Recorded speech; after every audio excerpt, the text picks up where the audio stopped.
आप दर्शन करने अगर कालिया दहा मंदिर के आते हैं तो मैं आपको लोकेट कर दूं, क्योंकि लोग अक्सर यहाँ पे आके थोड़ा कंफ्यूज हो जाते हैं।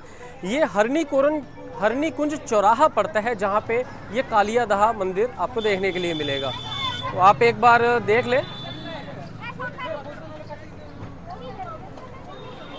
इस समय मैं ठीक कालिया दहा मंदिर के सामने खड़ा हूँ। एक बार आप इस जगह का पूरा आपको बाहर का मैं व्यू दिखा देता हूँ।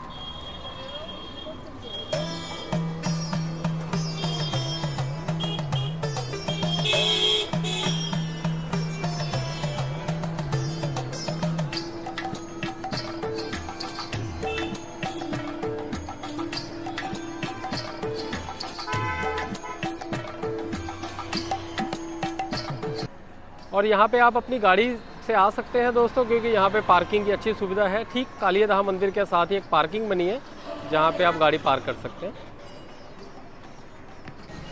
हेलो दोस्तों, मैं हूँ आपका दोस्त संजय खुराना, एक बार फिर आपके साथ। दोस्तों आज मैं आपको भगवान श्री कृष्ण से जुड़ी हुई एक बहुत अद्भुत और बहुत सुंदर एक मनोरथ लीला दिखाने के लिए लेकर आया हूँ। कहा जाता है कि भगवान श्री कृष्ण जी की बचपन की लीलाएं जो हैं एक से एक अति सुंदर है। एक उनकी लीला है दोस्तों, जब उन्होंने कालिया नाग के साथ अपना युद्ध किया था, तो उस लीला को आज बहुत अच्छे तरीके से चित्रण भी किया जाता है और उसको गाया भी जाएगा। मैं इस समय खड़ा हूँ दोस्तों ठीक उस जगह पे जहाँ पे भगवान श्री कृष्ण जी ने एक कदम का वृक्ष है जहाँ से छलांग लगाई थी और कालिया नाग के साथ युद्ध किया था। मैं आपको लोकेट कर देता हूँ दोस्तों। मैं इस समय हूँ वृंदावन में, और वृंदावन में मैं हूँ कालिया देह घाट। इसको तो कालिया देह भी बोला जाता है और कालिया देह घाट भी बोला जाता है। तो आप एक बार ये बाहर का व्यू लीजिए।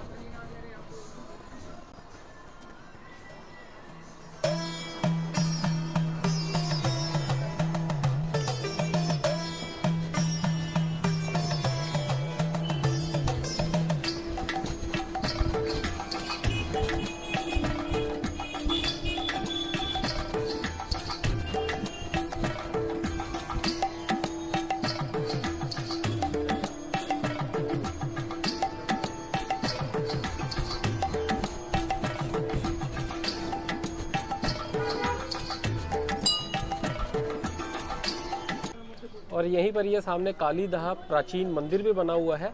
इसके सामने से फ़ोटो खींचना मना है, तो इसलिए मैं आपको बाहर से दिखा रहा हूँ। जब भी आते हैं तो अंदर आके दर्शन कर सकते हैं। बहुत सुंदर प्रतिमा कालिया नाग और ऊपर बाल कृष्ण उनके फन पर नृत्य करते हुए ये आप देख सकते हैं यहाँ आके। मनोकामना सिद्ध के लिए कदम वृक्ष, बहुत प्राचीन परम प्राचीन वृक्ष।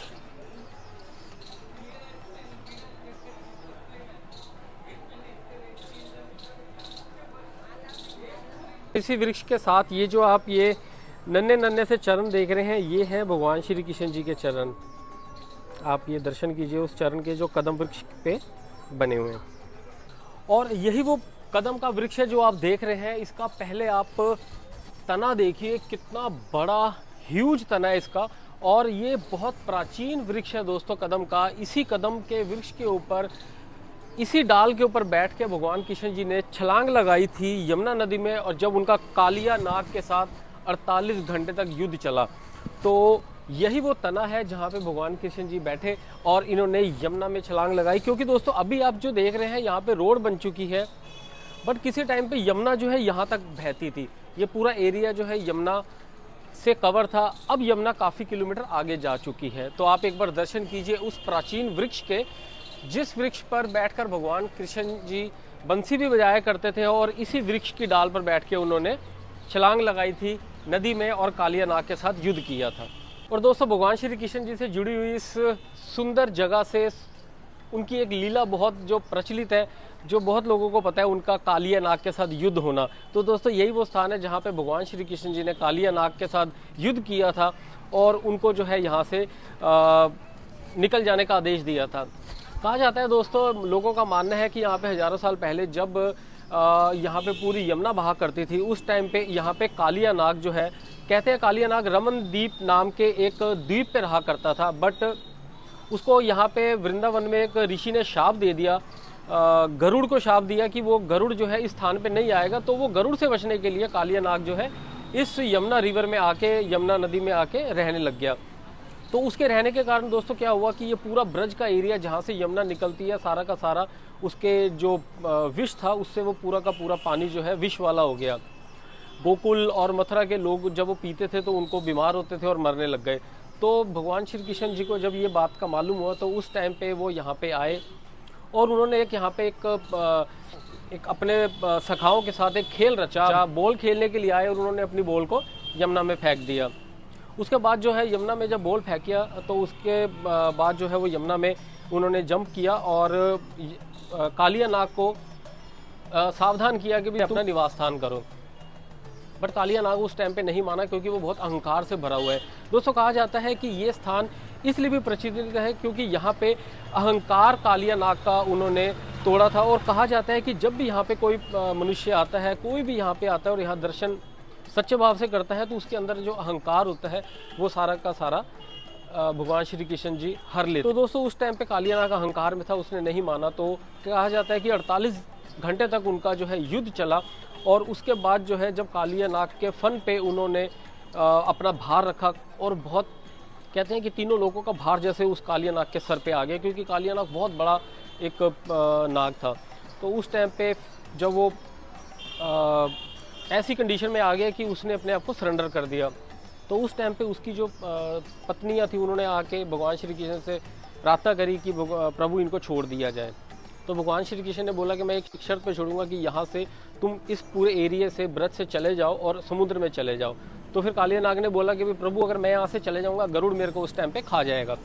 तो उस टाइम पे उन्होंने ये भी उसको वर दिया कि भी तुम यहाँ से चले जाओ बट गरुड़ तुमको कुछ नहीं कहेगा। तो ये एक सुंदर मनोहर कहानी है, सुंदर एक जो इस चीज़ का लोग यहाँ पे आनंद लेते हैं। और जब हम आप आओगे यहाँ पे इस वृक्ष को देखोगे तो ये वृक्ष पूरी तरीके से अंदर से ये एरिया खोखला हो चुका है। देखिए मेरी बाजू पूरी अंदर चली गई, ये भी पूरा अंदर से खोखला है।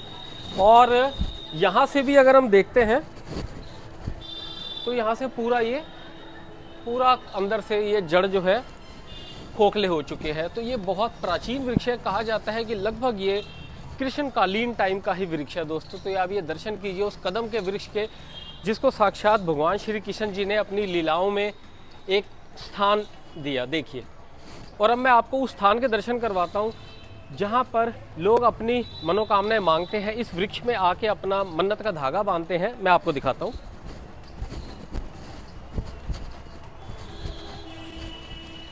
तो ये आप देख सकते हैं, ये कदम का वृक्ष का एक तना है जिस पे लोग अपनी मनोकामनाएं के धागे बांधते हैं और उनकी जब मनोकामनाएं पूर्ण हो जाती हैं तो यहाँ आके वो कुछ प्रसाद भी चढ़ाते हैं और अपना ध्यान करते हैं। तो आप ये एक बार दर्शन कीजिए। ये सारे जो आप देख रहे हैं पीछे मनोकामनाएं के धागे बंधे हुए हैं। लोगों के विश्वास का ये एक प्रतीक है।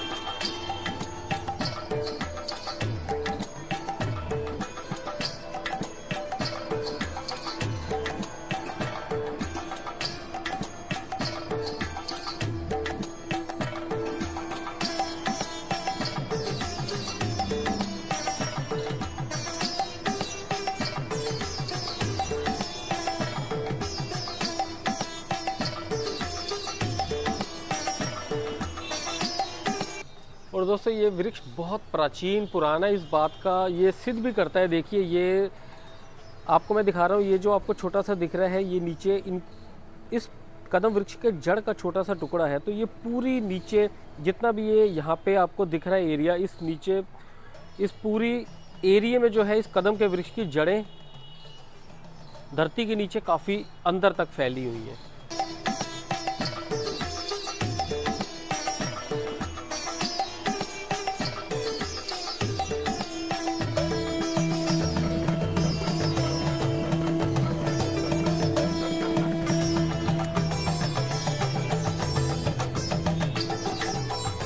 और ये आप दर्शन कर रहे हैं उस मनोहर दृश्य के जहाँ पे कालिया नाग के फन पर भगवान श्री कृष्ण जी बाल रूप में नृत्य करते हुए, और ये जो आप देख रहे हैं उनके हाथ जोड़े हुए उनसे अपने पति कालिया नाग की रक्षा करने का प्रार्थना करती हुई उनकी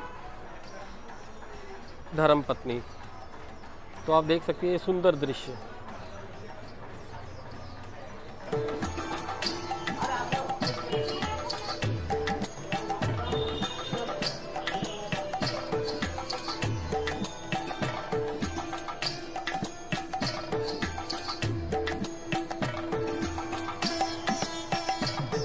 भी मान्यता है कि जब भगवान श्री कृष्ण जी ने कालिया नाग को यहाँ से ब्रज से जाने का आदेश दिया तो उस टाइम पे उसको एक चेतावनी दी थी कि जब तू यहाँ से जाएगा तो पीछे मुड़ के नहीं देखेगा दोस्तों।